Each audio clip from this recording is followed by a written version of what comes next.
What is going on, guys? It's Tuesday, October 22nd, 7 p.m.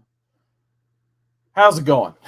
I am so tired from Baltimore Comic-Con, but happy to be here. Got mostly what's going to be a haul-type video, I guess, of signatures and sketches. I'll be honest, I think I only ended up buying 2 books the whole con, so not too much in terms of books to show. So it'll mostly be stories about, interacting with the Comic Core, the other members of the YouTube comic book community, and a lot of just gifts from those guys. So just once again, before I even get started, big thanks to Chad, Cat Wren, Mark BKR90, the great legend, and the rest of the Comic Core for representing all weekend. We had a blast. I'm sure as we go along, we'll remember the dozens of names that were there and all that good stuff. Unfortunately, this would be usually the segment where I go over my last week's reads, new releases, all that stuff. But seeing as how we hit the road on Wednesday,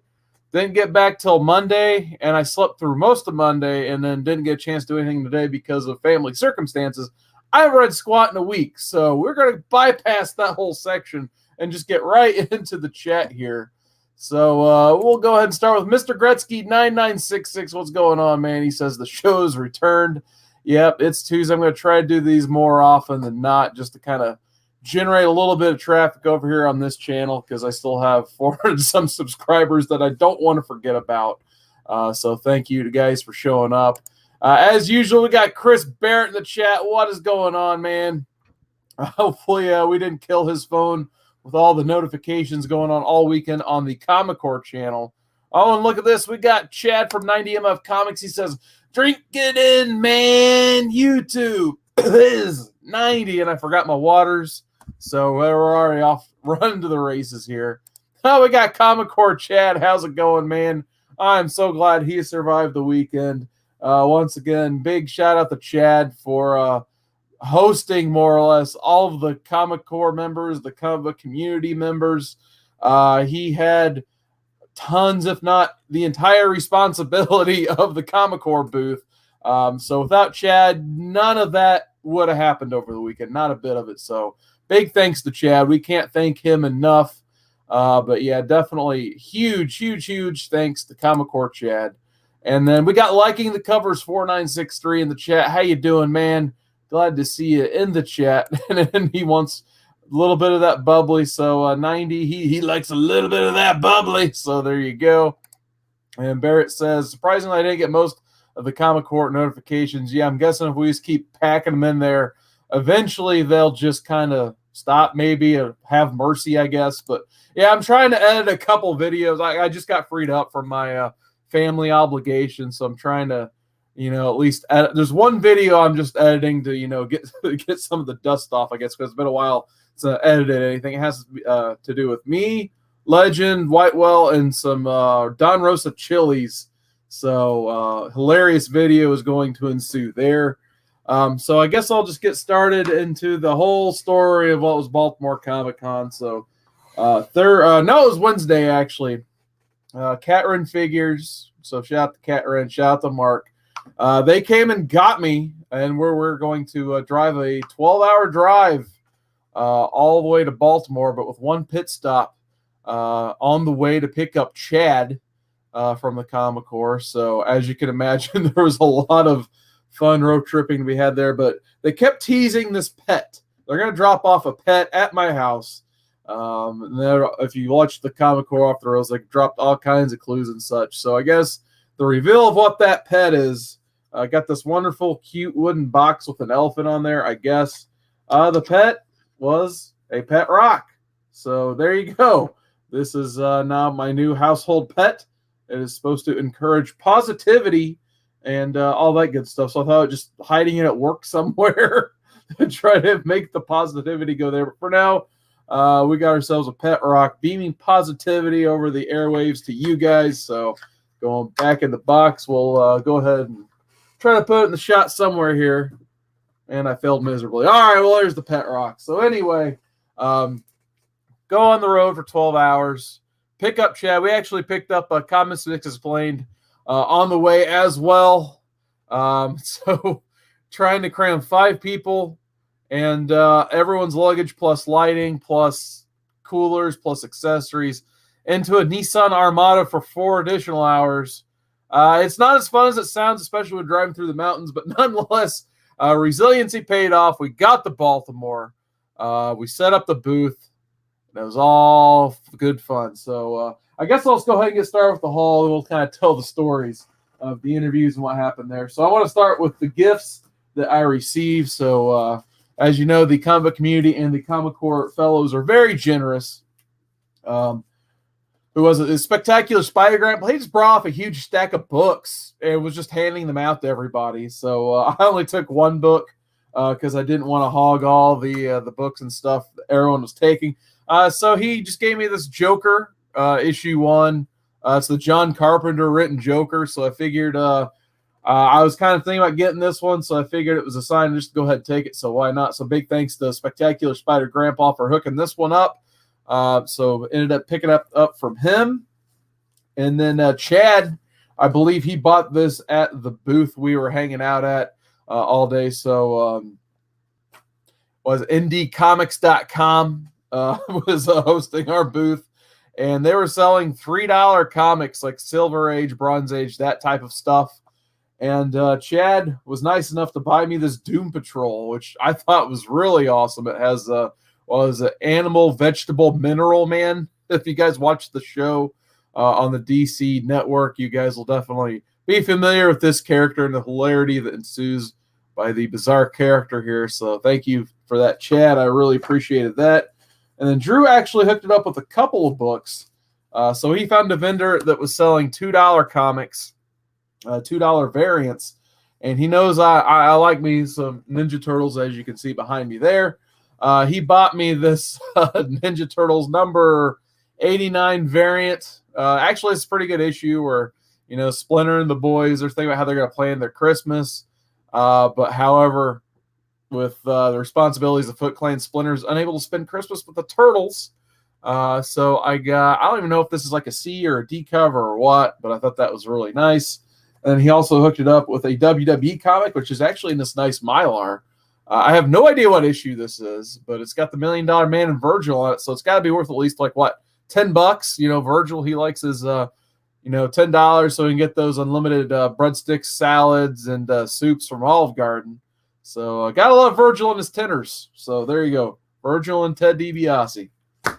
Pocan Joe just showed up handing out comics. And stupid me forgot to get it signed, but I got this Black Terror number 1. Pretty cool Francesco Francavilla cover on there. I kept telling myself, yeah, go ahead and get that signed. Why not? And then I completely forgot to take it with me. But nonetheless, thank you, Pocan Joe, for the free comic. Next up, Whitewell was there at the booth. And he was just handing these out. He just left some at the booth for us. So someone just gave these, like, here, do you have Whitewell's comic? I'm like, no, not yet. So I got hooked up with the first 3 issues of Missing Pieces. So big thanks to Whitewell for hooking these up. So I've been actually wanting to read his series for a minute. So it's even got his logo on the back there. So there's issue 1, issue number 2, which I need to put these in some bags. I sincerely apologize. Then issue number 3. So definitely look forward to reading his series finally. All right, and then you're going to hear about this guy, like, especially if you watch the Great Legends channel. You're probably going to hear about this guy for the next, like, 5 or 6 Legends Truth videos. But nonetheless, Legend hooked it up with some Don Rosa prints. This particular one is a EC Comics cover swipe, Tales from the Bin. It's got Scrooge, Chase, and Huey, Dewey, and Louie there. So I actually videoed the interaction between Don Rosa and the Great Legend. So if it hasn't appeared on his channel, it should appear very soon, most likely. But getting this print, getting his sketch and his sketch cover or his hardcover and all that led to us eating some chilies because Don Rosa had a whole like basket of chilies at his booth. I guess he grew in his garden, brought them with him, is handing them out. So actually I'm in the middle of editing the Chili's video right now. It was painful. It was hilarious. So stay tuned for that or dig into the Comic Corps channel. It's in one of the live streams, but I'm at least going to try to get it going and do a re-edit because I thought it was absolutely hilarious, and I figured you guys would like to see it. So once again, big thanks to Great Legend. There you go.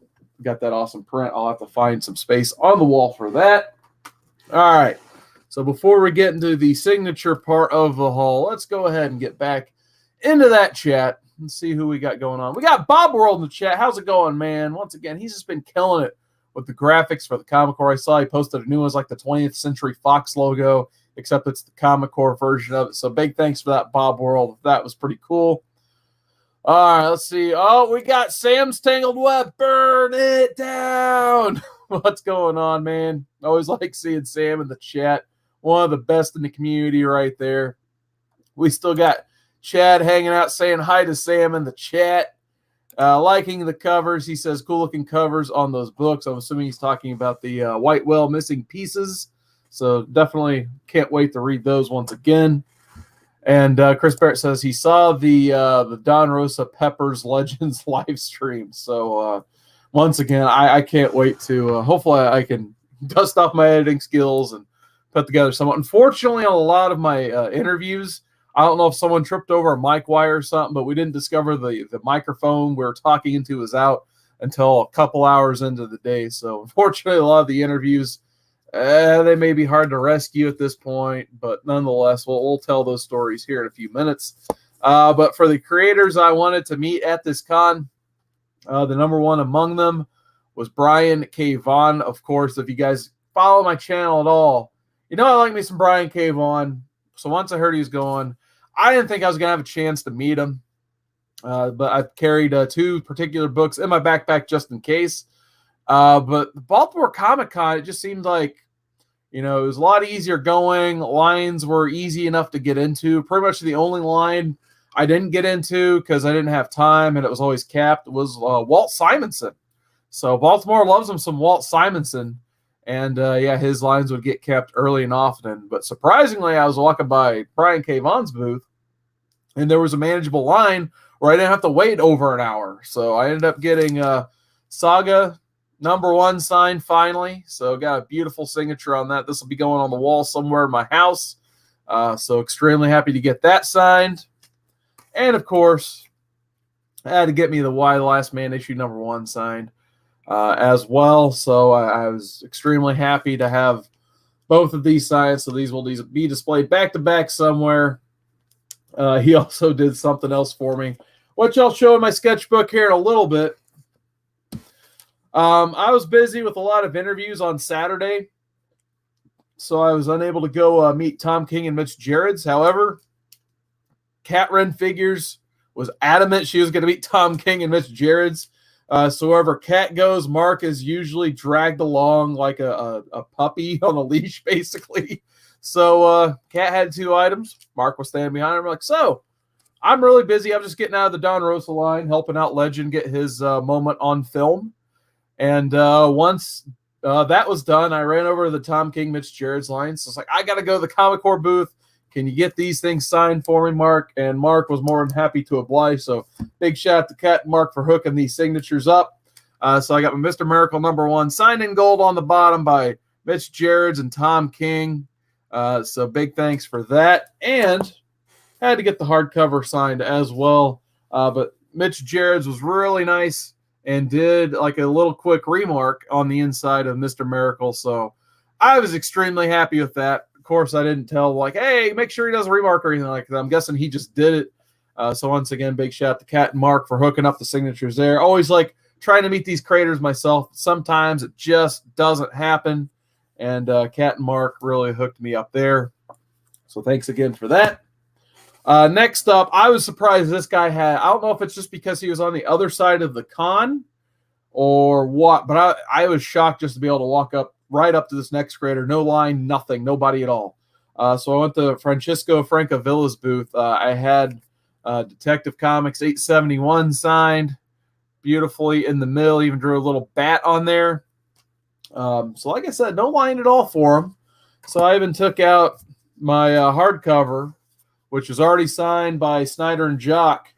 And look at that. Even got all 3 of them now, so I can definitely store this definitely don't have to carry it around ever again because it's got all 3 of the signatures I will ever want in that. So I wouldn't have minded trying to get a commission from him, but unfortunately, it was out of my budget. I think it was about starting $200 a sketch, but there were a lot of people I saw in the community that did get sketches from him. Those people, congratulations, because they were some great quality sketches. But like I said, unfortunately, I tried to keep this budget to a minimum at this con because I've been to so many cons this year, and I didn't want to spend a lot of money. So next up, I got a chance to meet Jeff Lemire, who was actually also interviewed on the Comic Core channel by Bear Island Comics and Comics Just Explained. So big congrats to them for landing that interview. And big thanks to Chad for setting that all up once again. But he's one of the guys I have never had a chance to meet. So, of course, I had to take me some Animal Man Buddy Baker #1 from the New 52 run. Probably the best New 52 run title, in my opinion. It's either this or the Black Mirror from Scott Snyder and Greg Capullo. But, yeah, this is vastly underrated. And I definitely made sure to tell him that. So, got a Lemire signature on the side there. And the run that made me kind of hate the New 52 for a minute, Superboy #1, because the New 52 canceled this title. And they had a strong 11-issue run in this. So I got the B cover, which was done by John Cassidy, signed by Jeff Lemire. So thought that was nice. I also went ahead and bought Jeff Lemire's sketchbook. So usually when I don't have time to get something in my actual sketchbook, I'll just buy like some of their art prints or their sketchbooks, because usually, you know, they're more than happy to oblige like a reasonable quick sketch on the inside. Didn't even have to ask for this one. Lemire just was happy I was buying a sketchbook and did a little doodle for me on the inside. So thought that was really cool. I'll be definitely flipping through this tonight, as I have not had a chance to yet.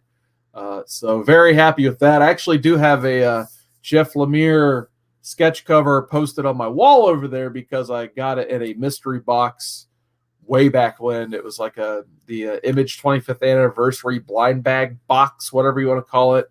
I wish I was in the community to unbox that thing because I got 4 sketches out of it. But anyway, we'll keep trucking along here. If you guys follow my Instagram, you'll see some of the creators I met, and Great Legend was nice enough to follow me around and snap some pictures of me meeting some of these creators. So one of the ones that was posted on my Instagram was me and Legend meeting Jerry Ordway. Shout out to him. He actually did a really nice little Shazam head sketch inside his Power Shazam head cut or hardcover. Fortunately, I didn't have a hardcover, but I did have 2 floppies here. So I got my Power Shazam #1 signed by Ordway. Thought that was really nice. Like that issue. I've had that one since I was a kid. And then another book I've had since I was a kid was Adventures of Superman number 424. So this is like where they kicked off the post-crisis. Not so much anymore modern era of Superman, but it's kind of like when they went to the John Byrne Superman, which eventually became the Jurgens stuff. And then I think Perez was sitting on the title for a minute as well. But we had Adventures 424 with a team of Marv Wolfman and Jerry Ordway. Wolfman was charging for signatures, so I didn't get a chance to get a signature from him on this. But I got Ordway. It was a couple dollars a signature, but I figured I've never met him. I wanted something signed by him, so I took those 2 with me. So I had to get something from him. Next up, I got a sketch from this guy I'll show in a little bit, but I did want to get some signatures from him because he has a beautiful signature as well. We got Brett Breeding on my Superman 50. This is my I have several copies of this. This is the one I've had since I was a kid. Kind of wish he would have signed it in silver because it doesn't turn up well in the brick, but he signed it right there. Like I said, I don't know why he decided to sign it in black on the darker brick, but oh well. He was doing signatures for Hero Initiative donations, so I dropped a couple bucks in, got my signatures from him. And then I also got my wall copy here. This is my Superman 75 black bag, previously signed by Dan Jurgens, but a much nicer signature on here from Brett Breeding as well. So, of course, this will be going back on the wall. One of my favorite books in my whole collection because it represents the first book I ever owned. So, cool to have 2 signatures on there. I need to fish out whatever little piece of cardboard's in the bag, too. And then my last set of signatures I picked up were from Louise Wheezy Simonson. So, once again, follow me on Instagram. You'll see the whole interaction. Legend captured it in pictures. So, I had to get my Superman Man of Steel 18 signed by it since she wrote the issue. Another one of the books I had when I was a kid, so I wanted to make sure I got a signature on it. And then I think this is one of the first comics I ever received in the mail, and that just kind of blew her mind. It's like, oh my God, you actually like had a subscription to Steel? So made sure to get a signed newsstand copy of Steel. So they always wait to call me. People always call me when I'm in the middle of live streams. I'll sit around all day. No one calls me. All right, sorry about that. Oh yeah, I guess we should get the old banner up here, get the gimmick going. Let's see if I remember how to do this. And this copy is a newsstand. I really need my water. My voice is all over the place today. So, hey, I tried. All right, so before we get into sketches and all that good stuff and the books I actually picked up, all 2 of them, we'll get back into that chat. We got Who Dat Comics and Movies in the chat. How you doing, man? Always like seeing Who Dat, my fellow turtle buddy, in the chat. Also, we've got Chris Barrett. He's saying the Alan Moore Superman. Yep, it was the transition between the Alan Moore Superman and the beginning of the Wolfman Jerry Ordway Superman, which was the Adventures title. So we got Just a Rican and his comics. What is going on, Rod? Happy to see you in the chat. And then Chris Barrett says, Simonson, I thought that would have Steranko had been the full one. Yeah, Steranko had a decent line, but I think that's usually only attributed to the fact that he can talk forever, which isn't a bad thing, of course. You know, he wants to interact with his fans and all that good stuff. But once you get up there, you're going to be up there for 10 minutes plus, probably, if you get him going, basically. I don't know. Like I said, I've never met Simonson, so I don't know how long he can talk for. Or maybe it's because everyone wanted a sketch that was in line, because I think he actually does like really cheap, if not free sketching. But yeah, the Simonson line, it never died down from Friday to Sunday. Unless it would die down at the very end, which in that case I wasn't able to stay that long. And then Who Dat's asking what are the dates next year. I'm not sure. I actually checked the website today. They still have this year's dates posted, so I'm not 100% sure. I would assume it's either the 2nd or the 3rd weekend of October, which I'm guessing like the next question will probably be, are we going back this year? Well, I can't speak for everyone. I don't know if I'll be going back next year. It was a great con, easy to get in and out of. Chad just answered the question for him, so I was getting to that. It's going to be much less blunt about it, I guess, but I probably won't be going back next year. It was a 12-hour drive. It was endurance-wise, it was extremely exhausting. The area it was in was nice, but not that accessible. Kind of think Chicago, but I want to say kind of smaller scale, and the fact that like you go from like a really nice part of Baltimore to just a terrible part of Baltimore within like that.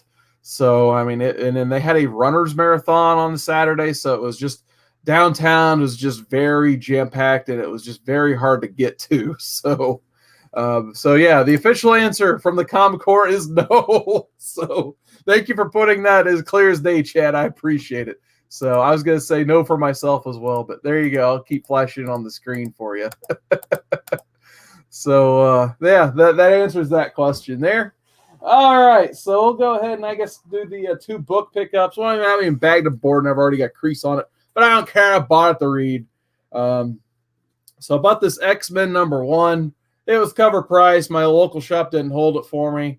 They usually overcharge for the Art Germ covers by like $5 or $6. So I got the Art Germ cover price. Figured, why not? I walked by it. Figured I'd pick it up, give it a read. So, yeah, we'll read that tonight. So I have something to talk about at some point, read-wise. And then I got this big-ass, I can't even think, Treasury edition. There we go.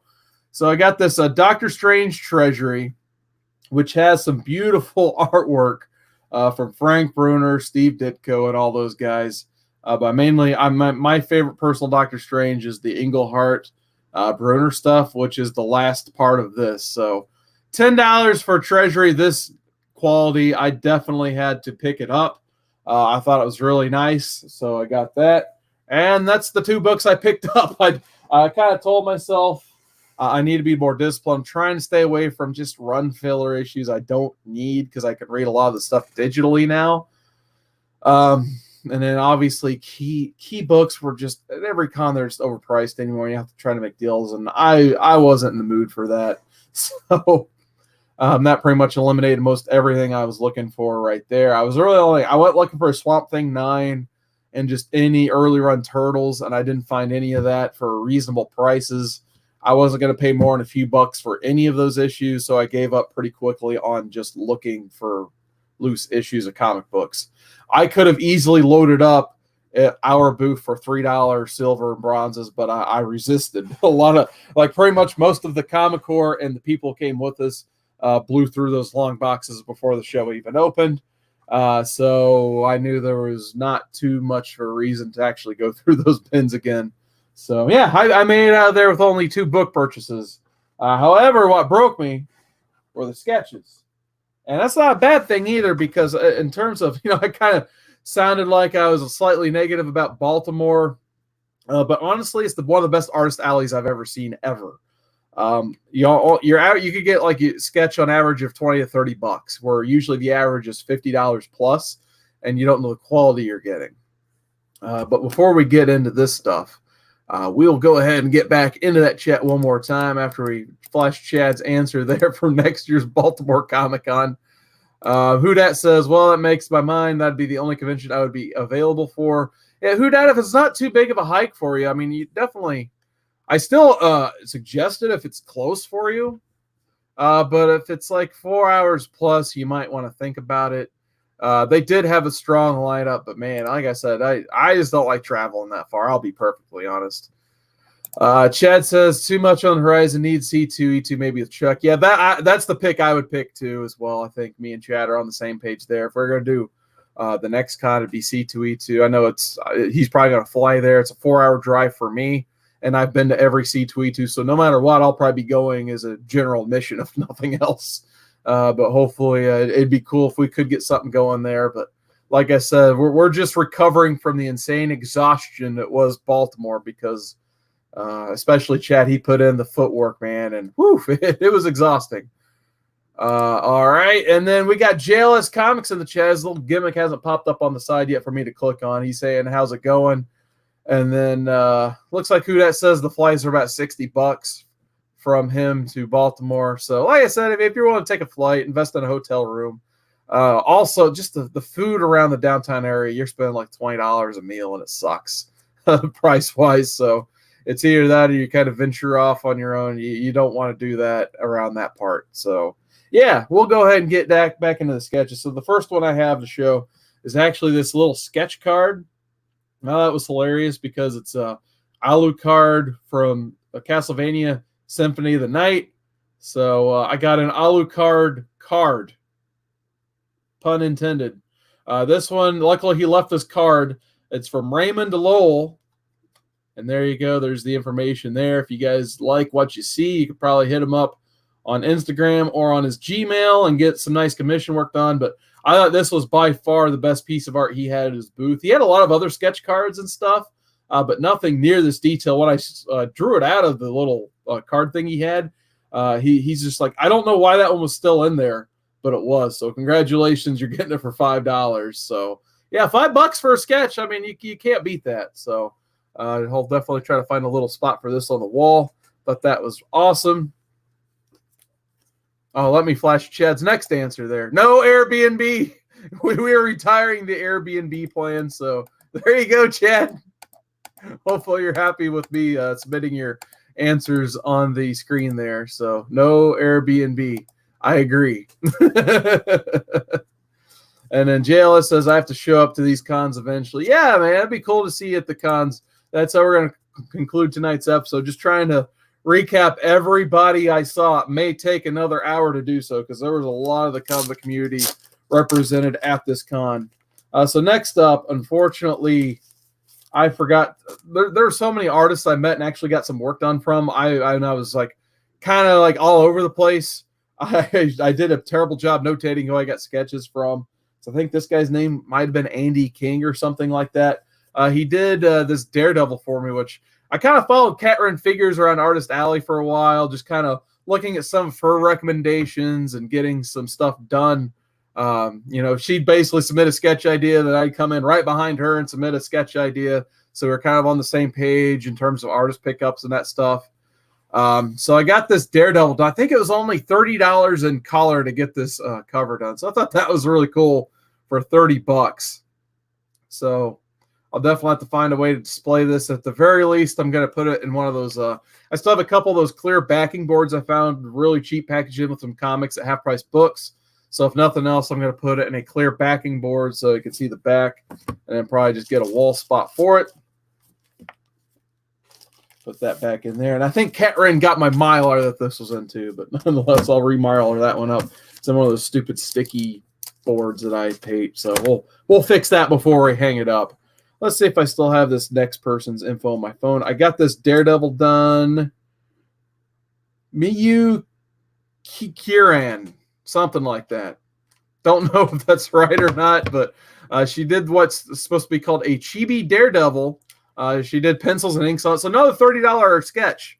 So I thought that was awesome. I actually just the day before the con, I just went to my local shop. He had an influx of blanks for some reason. But I bought this Brian Posehn, Jerry Duggan Deadpool 1 at my shop for $3, which I thought was funny because he was selling the non-blank cover of this for $18 on the wall, but you can get the blank for free. Where in reality, you could probably just tear the blank off and have the actual comic. Whatever. I just got the blank cover, got it filled in with this cool looking Daredevil I put on my wall. Or Deadpool, sorry. Daredevil, Deadpool, my bad. So we'll hang both those up. And I believe everything else I got was in the trusty old sketchbook. So we'll go ahead, show some of my findings. I think I got 4 things put in the sketchbook at this con. So definitely a huge success in terms of sketches and that stuff. So my first one, it was a 2-second sketch. I dug it. So going back to Brian K. Vaughan, dude, a couple people in front of me got what was an ampersand done for his sketchbook, and I was just like, screw it, I'm gonna get something in my book because I love me some Brian K. Vaughan so much. I'll give him a page to play with. So I was like, hey, I saw you did an ampersand. Can you do a lion cat? And he did a lion cat for me. So I thought that was just awesome. So like I said, he's my favorite writer, so I figured I'd give him a page to doodle on. So I thought that was a lot of fun. So that's on Instagram as well. My next one, I think that's Angel Santiago. I wanted to get a Buddy Baker Animal Man in the book. And I think this one might have set me back about $40 or $60. I can't remember. It's probably $40.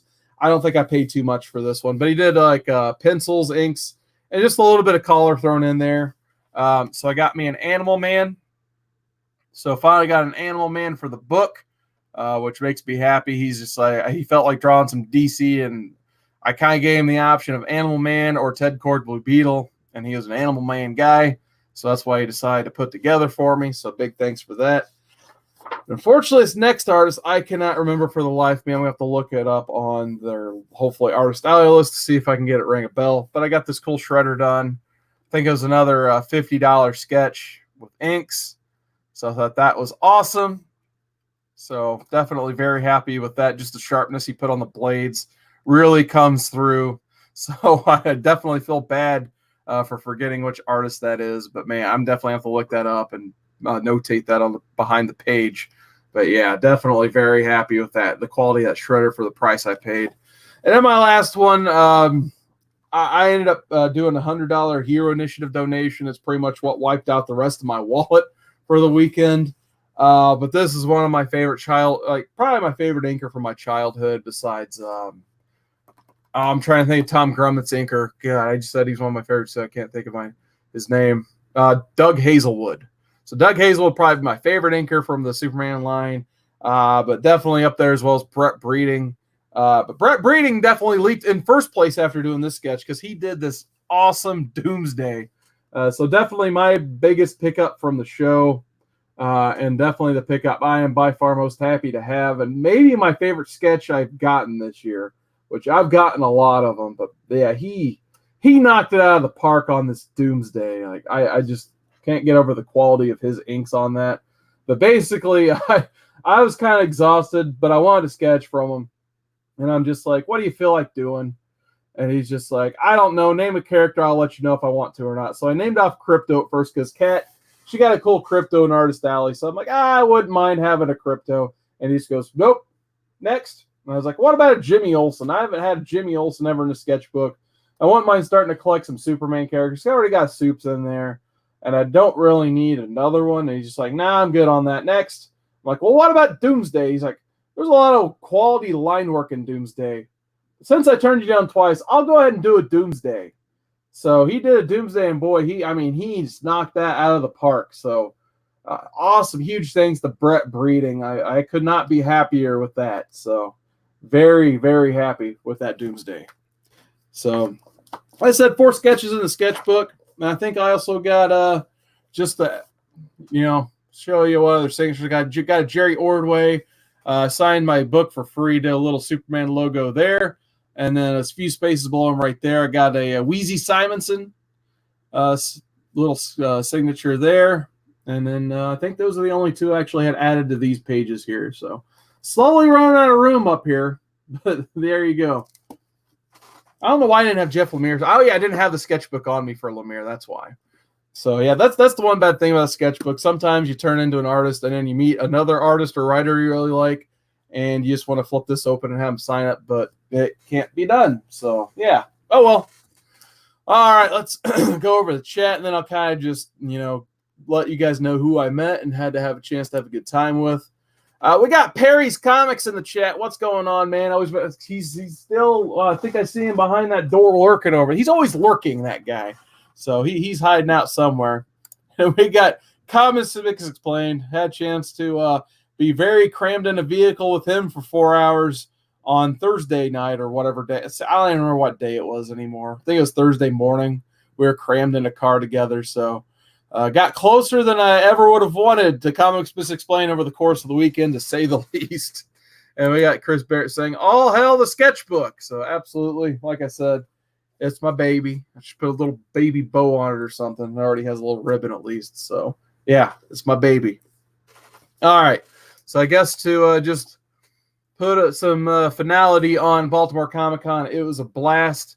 I'm just trying to, I guess I'll try to name most of the people who I met, which is going to suck because I know I'm going to forget that one guy. He's like, what'd you forget me for? So first off, big shout out to Cat Wren and Mark BKR90. Mark driving all the entire way. I think Chad drove for a little bit so he'd give us a tour of the out Overlook Hotel or whatever it was called. I can't even think right now. But Chad did give us a little bit of the tour of the area after we picked him up. But Mark, he was a trooper. I'm like, dude, you want me to drive? He's just like, I drove trucks for a while. I'm good. So he wanted to drive. I let him drive because he could drive at his own pace that way. So big thanks to Mark for being a trooper and driving pretty much the entire, it's like 24 hours. Actually, for them, it's like 26 hours of driving total. So big shout out to them. Thanks for the pet rock cat. Appreciate that. Next up, of course, Chad. Can't thank Chad enough for being, the host with the most. He definitely put in more legwork by far than anybody. Hooked up all of those interviews. If any interview you see on the Comic Core channel, Chad pretty much hooked up himself. Did all the legwork trying to get the hookup for the Comic Core. So big shout out to Chad for hooking up with the interviews. Pretty much funding the booth personally. I can't speak. That speaks volumes right there. We can't thank Chad enough for that. He even hosted, I believe, Chuckload of Comics on their stay and that stuff. So can't thank Chad enough. Next up, Great Legend Show, of course. We're kind of each other's wingman. We were running all over the con. So a lot of fun. He was my roommate for the Airbnb. So definitely enjoy having Great Legend as roommate 2 days in a row. We at least have this camaraderie, and we know both when to be quiet while we're sleeping, I guess. We don't disturb each other. We don't bother each other. So it's a peaceful stay when the Great Legend's my roommate, to say the least. So that made me very happy. Of course, the Blasted or Stash It guys, Pocan Joe, Spectacular Spider Grandpa were there. So it's cool hanging out with them. I got to see Comic Man Andy give him his Matrix comic book. So he got his Grail, Punisher Grail, Spider-Man 129. So check that on his channel.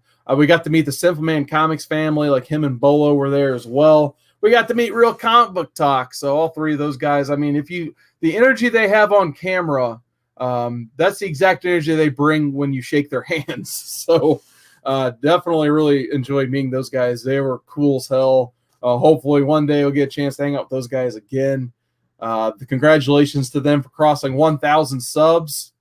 Of course, True Manchu, we've pretty much got that full Gorilla Monsoon, Bobby Heenan dynamic down. So in the future, if there's one guy I wouldn't mind hosting with, Drew is a lot of fun hosting a show with, even though it was the Baltimore kickoff shows were counting down to the actual show. Because I think among everybody else, the people I can hot dog and grandstand with the most and banter with, Drew is probably up there. All I have to do is, say, will you stop? And he'll go off on a tangent for 5 minutes. So, of course, Whitewell Comics, he was an absolute pleasure to meet. Killer at karaoke as well. So a lot of fun to meet him. Got to meet John's Comics with the Kids, which that guy, 100% class, to say the least. I would love to do a show with him at some point. He was great at interviews. He was good at getting our backs when it came to, just doing anything that needed to be done in the booth. And actually, hey, there he is in the chat. What's going on, John? So hopefully those two I get to spend some con time with again because they were awesome. Got to meet Kenny, Comic at 84. Oh, yeah, dig it. So got to meet him. And then, of course, JB, Discovery Bay Comics, he was there. Course, too, another class act right there. That guy, he somehow Sunday morning he got to the inside the con at 6:45 in the morning and had the rig set up ready to go. I still don't know how that worked. You're not even allowed in the con by like 8:30, and then somehow JB got in at 6:45 and had the whole rig set up for our 8 a.m. lazy bums to come in and try to do the Jeff Lemire interview early. So of course, Comic Space Explained already talked about the fun personal time we had together in that car where we were crammed in there. And couldn't move basically for the most part for 4 hours. Who else? Oh my God, I'm forgetting people already. We got to meet Erod 212 from the New York Warriors. We got to meet him. He was awesome. He was running around all over the place. He still took a few minutes of time to come shake our hands at the booth. Bear Island Comics, of course. He was the contest winner. So he was there. I think he was there the longest, unfortunately. So I think he was there at the beginning of Thursday, didn't fly out till Monday night. Speaking of didn't fly out till Monday night, I don't think JD was there as well. And I think his flight got canceled. So I don't know when he ended up even leaving. So hopefully he got back home fine if he hasn't already. So I definitely hope everything is okay with him, because I know he had a tough time with that flight getting canceled. So hopefully everything is okay there. We got to hang out with Rob Potsy, who actually stayed at the Airbnb and was at the booth pretty much most of the time. He actually hooked up that Peter Tomasi interview, so definitely appreciate him doing that. Who else? God, like I said, so many YouTubers, so little time. We got to meet Big Lion Cat 646. Actually got a chance to on one of the kickoff shows do a full interview with him and get the download and the scoop on the action scene and that stuff. So, like I said, I know I'm gonna forget one name. So until I think of some more, we'll go back to that chat and see who else is in here. We got Ruben Nieves. What's going on, man? I always like seeing that Red Lantern logo in the chat. We got Rags 718. Heard he had a chance to go to Baltimore, but I did not get a chance to see him, but happy to see him in the chat nonetheless. Like I said, we got John's Comics with Kids, 100% class. Enjoyed drinking some Jameson with John Jameson. There you go, pun intended, I guess. So hopefully he doesn't mind me making some puns at his disposal. Comics was explained nice enough to remind me that Bear Island did go to Baltimore Comic-Con, which he did. So, I know I'm forgetting that one name, but oh well. Is anyone else I met at Baltimore Comic-Con? Definitely enjoyed your company. Says JB must have slept on the con floor. Yeah, unfortunately, I think he did end up sleeping on one or two floors at some point. But with all that being said, I'm not going to waste any more of your guys' time. Once again, I think Baltimore Comic-Con in terms of interviews was a success. Definitely check out the Comic Core channel. For all of those interviews, I'll try to put together some edited versions. Maybe post here, post on the Comic Core channel, or at least like a highlight reel or something but I'm at least posting that hot chilies video with the Don Rosa chilies. And that's hopefully I'll have that out tonight. I'm actually playing with the editor now, trying to get that going. But there's definitely one more person I want to say hi to once his name pops up on the okay, I'll just say hi to him because this the StreamYard is a lot slower than the actual YouTube chat. But we got TJ the Slab Dragon Watson. What's going on, man? He says newsstand, so I'll give you one more. So there you go. Hot Peppers. We got Bear Island Comics in the chat. His name hasn't popped. There it is. Bear Island, what's going on, man? Hopefully you made it home safe. Hopefully the chaos of Baltimore wasn't too much for you. And hopefully at the very least you had a good time. So with all that being said, we're going to go ahead and sign off here a little early tonight. Hopefully next week I'll be back at least with something being read and all that good stuff. I have the rest of the week off to actually read something like X-Men number whatever one, I guess. We'll read something. But until then, thank you guys so much. You have a good night.